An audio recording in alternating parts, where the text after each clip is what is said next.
Saya juga tidak akan menyampaikan sesuai dengan slide lembar per lembar, tapi saya yang penting inti Bapak itu tahu apa itu rumah dataku, apa manfaatnya rumah dataku, sarana prasarana rumah dataku itu apa, terus yang terakhir kenapa diharapkan pusat atau pemerintah itu untuk menjadi paripurna dan syarat menjadi paripurna itu apa saja. Nah, yang perlu kita ketahui rumah dataku itu apa. Jadi rumah dataku itu merupakan salah satu kelompok kegiatan, sama halnya dengan kelompok kegiatan Bina Keluarga Remaja yang poktan 3 poktan itu Tamafik R sama UPPKA. Ya, jadi sama halnya posisinya dengan poktan-poktan yang sudah kita kenal. Tapi ini berbentuk juga poktan yang dimulai dari masyarakat, ya, dilaksanakan oleh masyarakat. Di kegiatannya yaitu mengumpulkan data, memverifikasi data yang sudah dikumpulkan, kemudian menganalisa data yang sudah terkumpul. Rumah data itu adalah bentuk kelompok kegiatan. Jadi yang namanya kelompok kegiatan itu pasti dari masyarakat, oleh masyarakat, untuk masyarakat. Jadi dari Anda untuk Anda, mau hancur ya juga gara-gara Anda, mau bagus ya untuk Anda, gitu. Jadi ini ditawarkan ada bentuk kegiatan yang ada di masyarakat, khususnya di Kampung KB. Cuma di tahun kedepannya tidak hanya di Kampung KB, tapi di semua desa diharapkan desa itu punya rumah data. Tujuannya yaitu untuk membangun kepedulian dan kesadaran akan data masyarakat itu sendiri. Jadi masyarakat itu supaya tahu kondisi desa mereka. Kalau ada orang luar datang, ditanya, Bu, di sini berapa ya jumlah penduduk? Laki-laki perempuannya segini Pak, gini-gini. Karena dia sudah biasa melihat ada di rumah dataku. Jadi struktur kepengurusan rumah dataku itu cukup 3 orang, 1 ketua, 2 kader.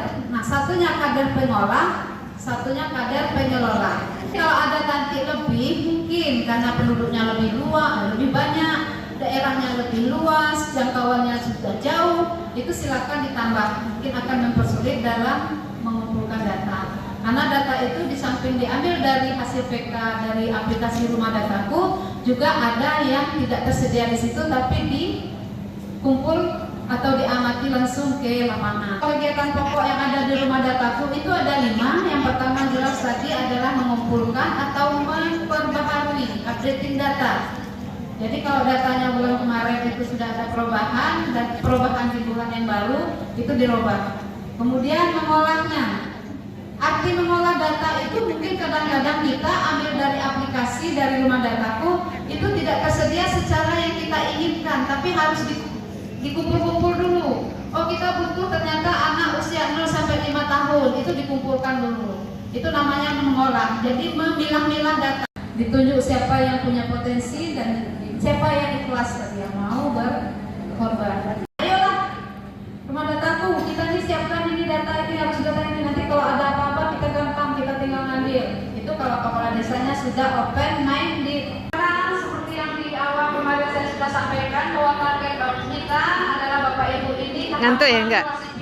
Masih segar. Maka kita masih segar kan? Yang paripurna itu yang seperti apa? Pak, mojok terus. 2 kualitas, 3 mobilitas, 4 pembangunan keluarga, 5 administrasi kependudukan, 6 perlindungan sosial, 7 potensi desa atau kelurahan. Datanya sudah tersedia di rumah dataku, berarti dimanfaatkan oleh lintas sektor yang lain, pemerintah yang lain. Kemudian intervensi juga untuk dari sektor yang lain. Jadi 3 ini ya, kalau dimanfaatkan bisa oleh di masyarakat itu desa itu sendiri, tidak ada di PK tapi diamati langsung. Kemudian kalau untuk kualitas yang termasuk dalam jenis kualitas data kualitas penduduk itu bisa jumlah anak sekolah, kemudian jumlah anak putus sekolah, cakupan imunisasi dasar Baduta, kemudian data penduduk yang bekerja bisa berdasarkan jenis pekerjaan, bisa juga jumlah anak stunting. Nah, kalau jumlah anak stunting seperti yang saya sampaikan kemarin, kalau yang stunting berarti data kesehatan. Tapi kalau keluarga berisiko stunting itu bisa dari BKKBN. KMS dengan KKA apa? Coba tunjuk tangan kader. Coba.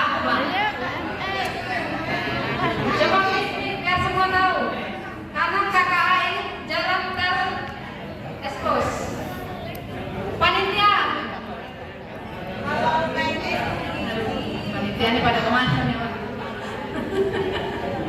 Silakan Bu, dikuatkan aja suaranya. Yang KMS itu apa, yang KKA itu apa? Ibu kader BKB juga? Ya.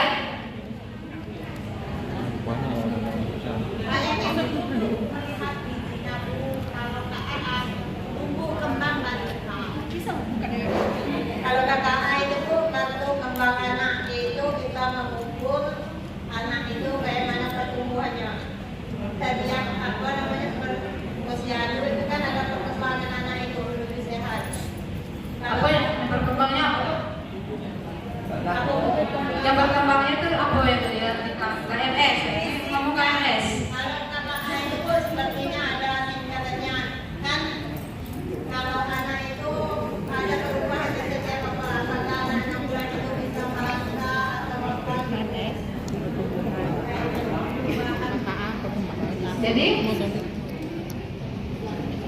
Jadi kesimpulan KMS Kalau KKS itu tentu lebih sehat.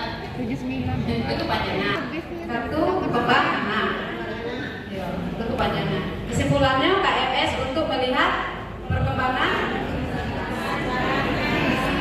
fisik. KKA melihat perkembangan motorik, kecerdasan lah intinya. Saya Bu Yani dari masalah ini itu tentang rumah data di rumah. Rumah data kami itu semua data terkumpul semua kami itu semua kegiatan Koptan terkumpul di rumah data kami itu. Adanya, PKL-nya, apakah bisa untuk dijadikan rumah data itu? Satu negara, kalau kita bisa bersatu dalam satu ruangan semua data desa, demografi desa bisa di situ, kita lengkapi lagi dengan data kependudukan, kita lengkapi lagi data dengan kesehatan, kita lengkapi lagi data dengan pertanian, kan lengkap, ya kan? Jadi kalau memang bisa digabung di situ dan ruangannya memungkinkan, itu angka lengkap, itulah yang diinginkan. Jadi pusat data semuanya. Dari dinas apapun mau turun, tinggal masuk ke situ. Ibu Nur Siti Purba, Kecamatan Pasar Jambi. Kira-kira Bu, nanti kadernya sampai batasan mana? Apakah memang datanya yang mau diambil itu bersumber dari PLKB-nya? Apakah kadernya bisa mengakses langsung ke PK21-nya? Atau data-data mana saja batasan yang bisa diakses dari PK21 itu yang bisa kita sajikan? Ya, karena kita diberi kesempatan oleh pusat yang punya rumah dataku untuk mengakses. Tidak semua desa Bu kita daftarkan ini. Jadi yang sasaran dari ProPN ini diberikan kesempatan untuk mengakses data tersebut. Bertiga, jika ada yang tidak berkenan dari ucapan dan sikap, saya tutup dengan wabillahi taufiq wal hidayah. Assalamualaikum warahmatullahi wabarakatuh.